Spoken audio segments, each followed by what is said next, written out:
Right now, there's a lot of concern about Iran, and we're hearing all these war noises. If you come through the straits and you put on these sanctions, we're going to stop all those oil tankers. Are you concerned?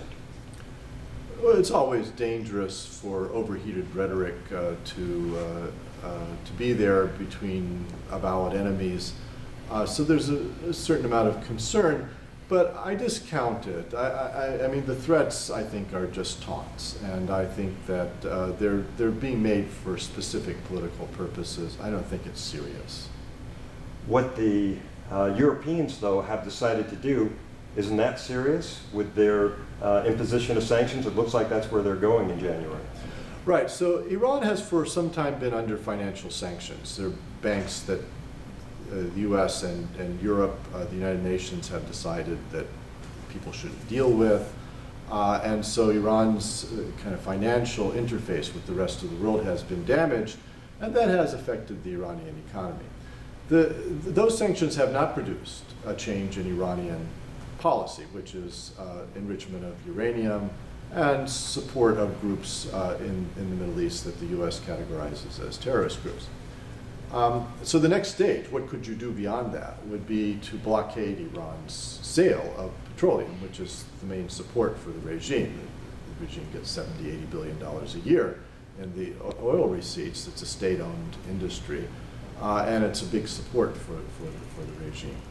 And so the US Congress has been trying to find a way to blockade Iranian petroleum sales, and a law in the National Defense Authorization Act, the Congress has specified that US banks should not deal with the Iranian Central Bank.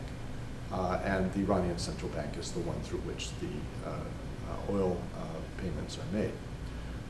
Europe was planning to do the same thing. That was why the Iranians staged the military exercise at the mouth of the Persian Gulf. And it was a way of warning Europe that were they to join in this essentially blockade of Iranian petroleum sales, that there could be severe consequences for the world economy. Europe has nevertheless seemed to take steps in the direction of not buying Iranian petroleum.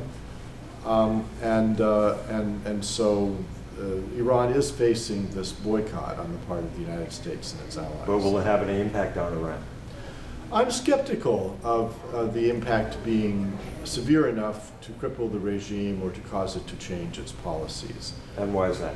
The world oil market is essentially one market. And so if Europe doesn't buy Iranian petroleum, and the United States doesn't buy Iranian petroleum, they'll buy some other country's petroleum.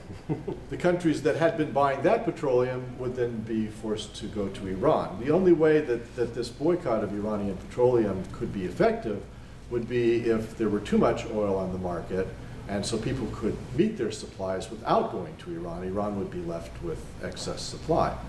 But for some time now, some years, the oil markets have been tight. The prices are historically high, which signals to me that there's more demand than there is supply. And the Asian demand in China, India, and elsewhere is actually growing. Iran sells $11 billion worth of petroleum and other goods to South Korea, for instance, and the South Koreans are desperately going to the United States and asking for an exemption. Turkey heavily depends on Iranian petroleum and gas. So I don't think, I think it's a symbolic thing. If the Europeans don't want to buy Iranian petroleum, they'll be buying somebody else's, but then someone else, probably in Asia, will be buying the Iranian petroleum. All right, let's switch gears and talk about Iraq for a quick moment. Things there seem to be deteriorating.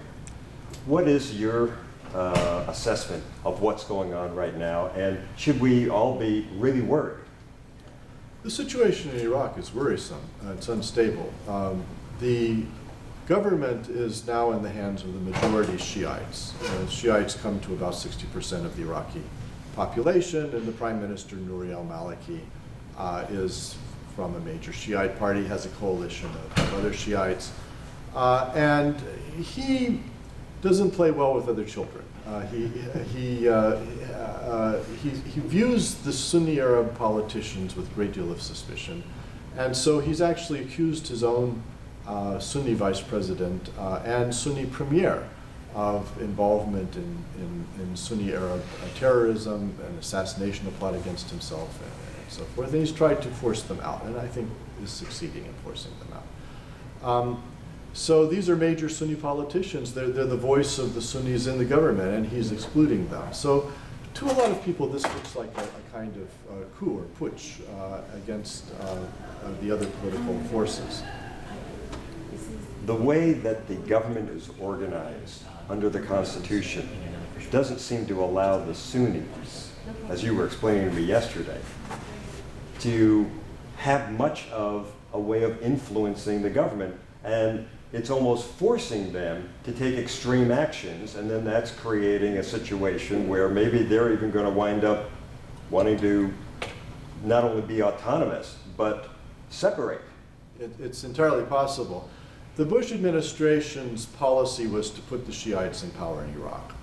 And they strongly supported measures like de-Baathification, which mainly affected the Sunni Arab population. The people who had belonged to the previous regime were excluded from politics, were punished in various ways, their factories were closed, and so forth. So there's been high unemployment in Sunni Arab areas, and they've been politically disenfranchised. And Iraq has a unicameral legislature. There's one chamber, and the Sunni Arabs, because of the character of Iraqi politics at the moment, which is based on sectarian affiliation, are going to be a minority in that parliament forever. And they will lose every single vote on things that are important to them forever under the current situation. They didn't like the Constitution. They voted against it almost overwhelmingly, but they couldn't stop it from being enacted. And they don't like the al-Maliki government. They voted for a different party, and their party got the largest single number of seats in parliament, but it wasn't able to form a coalition with other parties to form a government, and al-Maliki was. So the Sunni, to the degree that the Sunni Arabs in Iraq are willing to participate in politics, it hasn't proven fruitful for them, and now some of their leading lights are being marginalized by the Shiite government. So for the first time, you begin to hear major Sunni leaders like Osama Nujafi, the Speaker of Parliament from Mosul, actually use the word secession. And this is happening in a context where Syria is up in the air, the government there could be overthrown by Sunni activists, and some people are saying in Iraq that for the first time since World War I, the Sykes-Picot Agreement, which divvied up the Middle East and created the political landscape we now know, is up for renegotiation.